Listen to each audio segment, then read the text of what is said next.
লাইভে আপনাদের সবাইকে স্বাগত জানাচ্ছি। আমি হানিফ বিন রফিক। দর্শক, আপনারা জানেন যে দুপুর 2টা 15 মিনিটে এই যে আন্তর্জাতিক শাহজালাল আন্তর্জাতিক বিমানবন্দরে এটা আকস্মিকভাবে আগুন লাগে। সেই আগুন লাগার পরে এখন পর্যন্ত তারা আগুন নিয়ন্ত্রণে আনতে পারেনি। আমরা যে বিষয়টি শুনেছি যে এখন পর্যন্ত ফায়ার সার্ভিসের 34টি ইউনিট এখন পর্যন্ত কাজ করছে। দুপুর 2টা 15 মিনিটের দিকে এখানে আগুন লাগে। আগুন লাগার পরে এখন আনুমানিক 7টা বেজে 35 মিনিট, কিন্তু এখন পর্যন্ত তারা তাদের যে আগুনটি এখনো নিয়ন্ত্রণ করতে পারেনি। আমাদের ফায়ার সার্ভিসের যে মিডিয়া সেলের কর্মকর্তারা রয়েছেন তিনি আমাদেরকে জানিয়েছেন 8 নম্বর যে সংলগ্ন কার্গো সেকশনটি রয়েছে সেই কার্গো সেকশনের বিল্ডিংগুলোতে আগুন লাগে। আগুন লাগার পর থেকে এখন পর্যন্ত 36টি ইউনিট কাজ করছে এবং 36টি ইউনিট কাজ করার পর্যন্ত এখন পর্যন্ত যে বিষয়টি এখানে কতগুলো ক্ষয়ক্ষতি হয়েছে এবং কতজন মানুষ এখানে আহত হয়েছে সেই বিষয়টি এখনো তারা আমাদেরকে নিশ্চিত করতে পারেনি। কিন্তু সংশ্লিষ্ট যে সিভিল এভিয়েশন কর্তৃপক্ষ যারা রয়েছেন তারা আমাদেরকে জানিয়েছেন যে এখানে কাজ করছেন ফায়ার সার্ভিসের 35 থেকে 36টি ইউনিট এবং আপনার বিজিবি বর্ডার গার্ড বাংলাদেশের 2 প্লাটুন এবং পুলিশ সেনাবাহিনী সহ বাংলাদেশ সেনাবাহিনী, স্কাউটস, রেড ক্রিসেন্ট সোসাইটি সহ বাংলাদেশের বড় বড় স্বেচ্ছাসেবী সংগঠনগুলো কিন্তু এখন 2টা 15 থেকে শুরু করে এখন পর্যন্ত আগুন নিয়ন্ত্রণ আনতে পারেনি বলে আমরা জানি।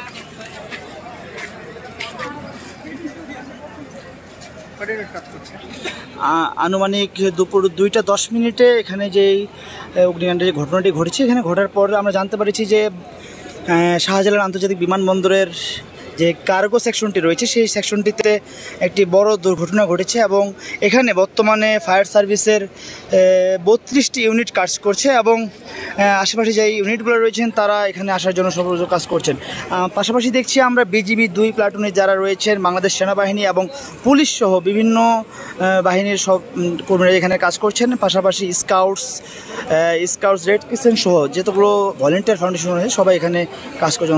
কেমিক্যাল আরও ইত্যাদি ইত্যাদি। আপনারা তো জানেন আমাদের ম্যাক্সিমামই বিদেশের উপরে আমরা নির্ভরশীল। আমাদের ম্যাক্সিমাম মালিক বাইরে থেকে আসে এবং কি এগুলো কাস্টমসের শুল্ক দিয়ে তারপরে মালামালগুলো ছাড়ানো হয়। তবে এইখানে যে জায়গা অনেকই চিপচাপ জায়গা, বুঝছেন, মালামাল মনে করেন যে এক মালের উপরে আরেক মাল মানে স্তূপ করে রাখা হয়। তো বর্তমানে আসলে প্রেক্ষাপটের ইম্পোর্টও কম। ইম্পোর্ট কম না থাকলে এত দেখতেন যে মনে করেন এখানে কান্নার একটা রোল করে যেতে হবে।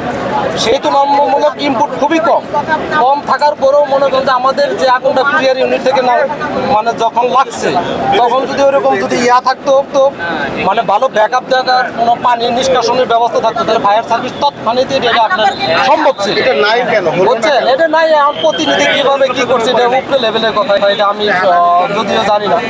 এখন ওইখান থেকে সূত্রপাত হওয়ার পরে মনে করেন যে মূলত যখন আমাদের কেমিক্যাল গোডাউন আগুনটা আছে, কেমিক্যাল কিছু গোডাউন আলাদা আলাদা থাকে, যেমন ডেন্ডারাস গোডস এগুলোর একটা গোডাউন আছে।